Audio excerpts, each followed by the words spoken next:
Iqtisodiyot fanlari doktori professor Umurzoqov O'ktam Pardayevichni men birinchi marta 2009-yilda o'sha universitetda talabalik vaqtlarimda o'quv ishlari bo'yicha prorektor sifatida tanidim. Lekin hayotimning keyingi bosqichlarida men bu insonni qattiqqo'l va samimiy rahbar, shu bilan birga ustoz, keyinchalik esa inson sifatida tanidim.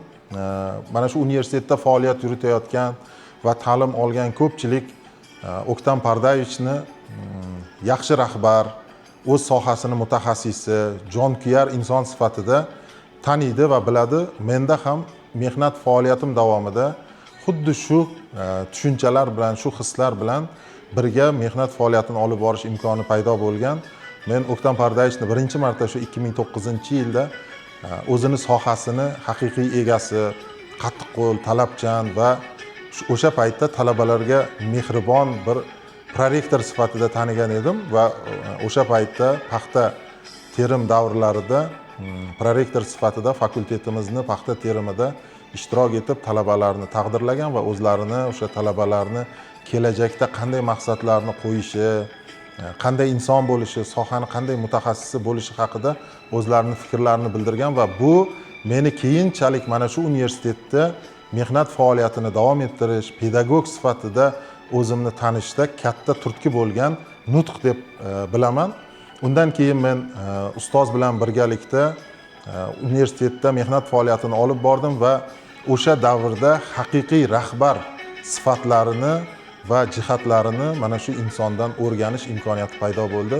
O'ktam Pardayevich universitetni o'quv ishlari bo'yicha prorektori, universitet rektori mehnat faoliyati davomida menga mana shu yonida ishlab birga mehnat faoliyatini yuritib, ulardan jamoa bilan ishlash, insonlarga bo'lgan munosabat, rahbar sifatida jamoani shakllantirishga bo'lgan qobiliyatlarni o'rganish va ko'rish imkoniyati bo'lgan. Bu insonni juda ham ko'pchilik atrofdagilar sohani mutaxassisi, haqiqiy ilmni jonkuyari sifatida taniydi. Mana shu qishloq va suv xo'jaligi sohasida faoliyat yuritayotgan ilmiy tadqiqot institutidagi hamkasblari, sohani mutaxassislari bu insonni o'sha shogirdlariga bo'lgan munosabatini ham yaxshi bilishadi va shogird sifatida men O'ktam Pardayevichni haqiqiy mehribon, shu bilan birga talabchan, shogirdlariga bo'lgan bir qat'iy pozitsiyaga ega bo'lgan ilmiy rahbar sifatida, ustoz sifatida ham bilaman.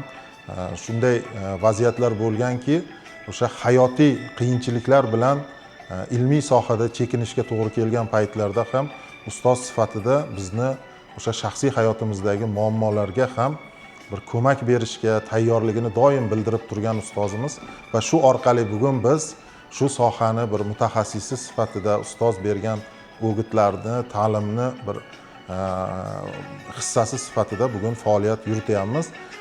Bugungi kunda ustozni ko'pchilik shu sohani qattiqqo'l bir rahbari, jonkuyari sifatida faoliyatini eslaydi, lekin u insonga yaqin bo'lgan, O'ktam Pardayevichni yaqindan bilgan insonlar biladiki, shu atrofidagi shogirdlari bu insonda o'sha rahbarlikdan ko'ra ko'proq bu insoniylik sifatlari juda ham ustun edi.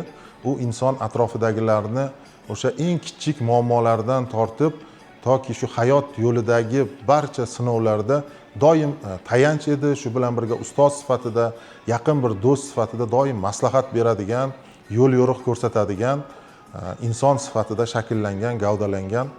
Men o'sha universitetdagi mehnat faoliyatimda ustozdan juda ham ko'p ilmiy, shu bilan birga hayotiy ko'nikmalarni o'rganganmiz.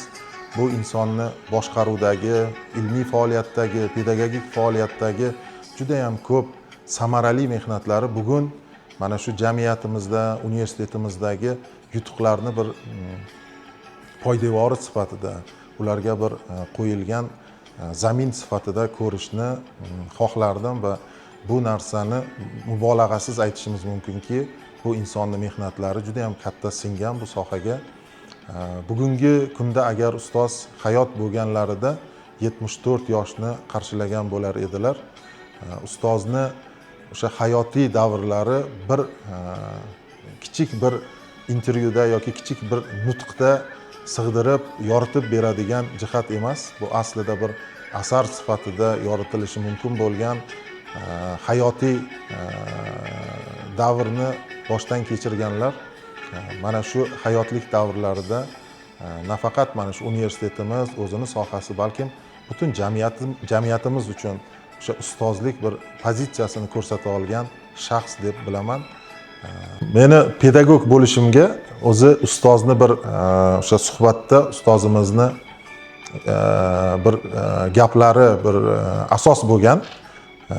Bugun shu ko'p yoshlarga o'git sifatida ustozni gaplarini ta'kidlashimiz mumkin. Pedagoglik bu boy bo'lishni maqsad qilgan odam uchun emas, lekin pedagog bu o'sha mustaqilligimizni ilk davrlarida baribir pedagogik faoliyat bilan shug'ullangan insonlarning hayoti moliyaviy jihatdan qiyinchiliklar bo'lgan.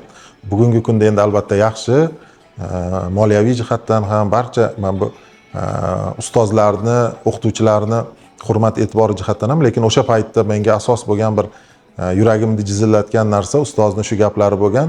Pedagog har doim xalqni oldida ilmi ustida doim o'qish bilan band bo'ladi. Ya'ni pedagog boy bo'lib ketmasligi mumkin moliyaviy jihatdan, lekin ruhiy jihatdan, ma'naviy jihatdan doim boy bo'ladi u inson, chunki pedagog har doim o'zini ustida ishlaydi, har doim o'qiydi va bu o'z-o'zidan atrofidagilarga ham ta'sir qiladi degani men uchun bir juda katta bir